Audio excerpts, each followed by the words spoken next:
కేంద్ర మంత్రి బండి సంజయ్ కి Telangana CM Revanth Reddy strong counter ఇచ్చారు. ఇంకోసారి గద్దర్ మీద కామెంట్స్ చేస్తే ఖబర్దారని హెచ్చరించారు.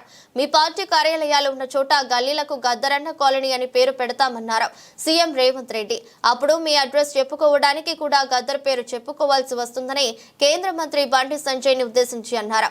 కేసీఆర్ గద్దర్ ను లోపలికి పిలవకపోతే ఆయన గడీలు బద్దలయ్యాయని సీఎం రేవంత్ అన్నారు. కేసీఆర్ అక్కడ లేకుండా వెళ్లిపోయారని చెప్పారు. కేసీఆర్ కు పట్టిన గతే మీకు పడుతుందని బండి సంజయ్ ను హెచ్చరించారు. ఆయన కేసీఆర్ పరిస్థితి అలా అయితే ఇక మీరెంత అని అన్నారు. రాబోయే ఎన్నికల్లో మీరు అడ్రస్ ఉండరని అన్నారు. అహంకారం పనికిరాదని కేంద్ర మంత్రి బండి సంజయ్ కి హితవు పలికారు సీఎం రేవంత్ రెడ్డి. సైద్ధాంతిక అభిప్రాయ భేదాలు ఉండొచ్చు, కానీ ఇలా మాట్లాడటం కరెక్ట్ కాదన్నారు. గద్దర్ అసమానతలు లేని సమాజాన్ని కోరుకున్నారని రేవంత్ చెప్పారు. గద్దర్ కు పద్మశ్రీ ఇవ్వనంత మాత్రాన ఆయన గౌరవం తగ్గదని తేల్చి చెప్పారు. గద్దర్ గౌరవాన్ని ఆకాశమంత పెంచేలా మా ప్రభుత్వం పనిచేస్తుందని ముఖ్యమంత్రి రేవంత్ రెడ్డి హైదరాబాద్ రవీంద్ర భారతిలో గద్దర్ జయంతి కార్యక్రమంలో సీఎం రేవంత్ రెడ్డి పాల్గొన్నారు. గద్దర్ ను ఉద్దేశించి బండి సంజయ్ చేసిన వ్యాఖ్యలపై ఆయన ఇలా తీవ్రంగా స్పందించారు. ఆ ఓట్లు తమ వద్ద ఉన్నాయని బీజేపీ భావిస్తుందేమో, కానీ మీ పార్టీ ఆఫీసు గద్దరన్న రాష్ట్రంలో ఉందని గుర్తుంచుకోవాలన్నారు. అందుకే మీ పార్టీ ఉన్న కాలనీకి గద్దరన్న పేరును పెడతానని రేవంత్ రెడ్డి అన్నారు. అధికారంలో ఉన్న వారు గద్దర్ ను గేటు బయట నిలబెట్టారు, కానీ ఇప్పుడు ఆయన గద్దె కూలిపోయింది. ఇప్పుడు గద్దరన్న వారసుడు అధికారంలో ఉన్నాడు. గద్దరన్నను గేటు బయట నిలబెట్టిన వ్యక్తి బయట ఉన్నాడు. గద్దరన్నను గేటు బయట కూర్చోబెట్టిన వారికి ఏ గతి పట్టిందో గద్దరన్నను విమర్శించిన బీజేపీకి కూడా అదే గతి పడుతుందని హెచ్చరించారు ముఖ్యమంత్రి రేవంత్ రెడ్డి. నేను ఒక పద్ధతిలో ప్రధానమంత్రి గారికి మా ఆలోచనను, మా బాధను, మా నిరసనను కేంద్ర ప్రభుత్వానికి ఒక వేదిక మీద నుంచి తెలియజెప్పి లేఖ రాస్తున్నామని చెప్పిన. కేంద్ర ప్రభుత్వం జరిగిన తప్పును సవరించుకొని భవిష్యత్తులో అయినా సరిదిద్దుకుంటుందని నేను భావించిన. కానీ దురదృష్టవశాత్తు కేంద్రంలో మంత్రిగా ఉండే వ్యక్తులే మేము ఇవ్వం గద్దరన్నకు మేము ఎలాంటి గౌరవించము అని మాట్లాడితే నేను ఒక్క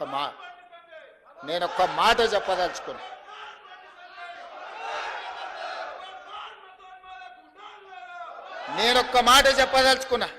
మళ్ళొక్కసారి మీరు మీ పార్టీ గద్దరన్నకు వ్యతిరేకంగా గద్దరన్న గౌరవాన్ని కించపరిచేటట్టు మాట్లాడితే మీ పార్టీ ఆఫీసు ఉన్న ప్రాంతానికి గద్దరన్న పేరు పెడతా. మీ పార్టీ కార్యాలయం అడ్రస్ రాసుకోవాలంటే గద్దరన్న గల్లీ అని రాసుకునేటట్టు చేస్తా బిడ్డ. మిమ్మల్ని మీరు అనుకోవచ్చు ఏం చేస్తాడు ముఖ్యమంత్రి, అవార్డులు మా దగ్గర ఉన్నాయి కదా, పద్మభూషణ్ పద్మశ్రీ ఇచ్చేది మేం కదా అనుకుంటున్నావు. కానీ నీ పార్టీ ఆఫీసు గద్దరన్న రాష్ట్రంలో ఉంది, ఆ సంగతి మర్చిపోవద్దు.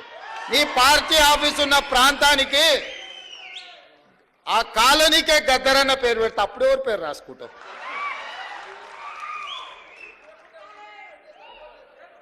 ప్రతిదానికి మా దగ్గర మందుంది స్వామి. ఇంతకు ముందు ఆయన కూడా గిట్లనే నీలిగిండు, గద్దరన్నని గేటు బయట కూసబెట్టిండు. ఏమైంది? గేటు బయట కూసబెట్టిన ఆయన లోపల ఉన్నాయన గద్దె మీద కూర్చున్నాయన గొప్ప అనుకున్నాడు. కానీ చూస్తుంటేనే ఆయన గద్దె కూలింది, గేట్లు బద్దలైనాయి. గద్దరన్న వారసులు లోపలుండ్రు. గద్దరన్నని గేటు బయట కూర్చోబెట్టినోడు ఇవాళ గేటు దగ్గర కూర్చొని ఎవరన్నా వస్తారా అని వల్కరించడానికి ఎదురు చూస్తున్నాడు చకోర పక్షిలాగా. గాయనకే గంతగతి పడితే నీకెంత పడుతుంది స్వామి? నువ్వు అర్థం చేసుకో. నువ్వేమి ఇయ్యకు, నిన్ను ఇయ్యమని అడగను. నువ్వు ఇయ్యనందుకు నిరసన తెలుపుతా. ఎట్లయితే గద్దరన్నని గేటు బయట కూర్చోబెట్టినోనికి పట్టిన గతి ఉందో వచ్చే ఎన్నికల్లో నీకు గదే గతి పడుతుంది. ఓట్ల విప్లవం వస్తుంది. గంటలో నువ్వు కొట్టుకపోతావు. మేము గద్దరన్నకి ఇవ్వాల్సిన గౌరవం కేంద్ర ప్రభుత్వం నుంచి మేమే ఇప్పిస్తాం. రాహుల్ గాంధీతో మేమే మాట్లాడతాం, అడగం, సంతకం పెడతాం. గద్దరన్న గౌరవం ఇచ్చడానికి కేంద్ర ప్రభుత్వం నుంచి నువ్వు మర్చిపోకు. అహంకారం అనేది మంచిది కాదు. విభేదాలు ఉండొచ్చు, సైద్ధాంతికపరమైన విభేదాలు ఉంటే. చరిత్రలో సైద్ధాంతికపరమైన విభేదాల మీద చర్చించుకున్న వాళ్ళు లేరా? గౌరవించుకున్న వాళ్ళు లేరా? మరి మీరెందుకు ఇంత అహంకారపూరితంగా